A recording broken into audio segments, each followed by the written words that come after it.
सोचिए, अगर आपकी सैलरी आते ही बिना किसी एक्स्ट्रा टेंशन के ऑटोमेटिकली एसआईपी में इन्वेस्ट हो जाए तो वेल्थ बनाना कितना इजी हो सकता है। और अब ऐसा सच में हो सकता है।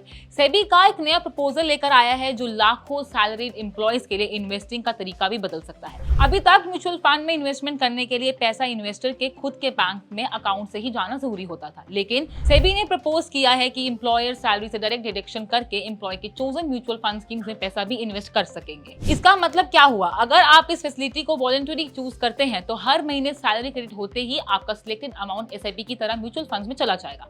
ना अलग से ट्रांजैक्शन करने की जरूरत होगी, ना इन्वेस्टमेंट मिस होने का डर होगा। लेकिन सवाल ये है कि सेफ्टी का क्या होगा? सेबी ने इसके लिए स्ट्रिक्ट सेफगार्ड्स भी प्रपोज। केवाईसी वेरिफिकेशन मैंडेटरी होगा, एम्प्लॉयर और एम्प्लॉय की रिलेशनशिप की वैलिडेशन भी देनी होगी, प्रॉपर ऑडिट ट्रेल मेंटेन किया जाएगा और एंटी मनी लॉन्ड्री रूल्स का पूरा भी ध्यान रखा जाएगा। सबसे इंपॉर्टेंट बात यह है कि रिडेम्पशन अमाउंट या डिविडेंड का पैसा सिर्फ एम्प्लॉय के खुद के बैंक अकाउंट में ही आएगा, यानी इन्वेस्टमेंट आपका और कंट्रोल भी आपका ही होगा। इसके अलावा सेबी ने एक और इंटरेस्टिंग प्रपोजल दिया है।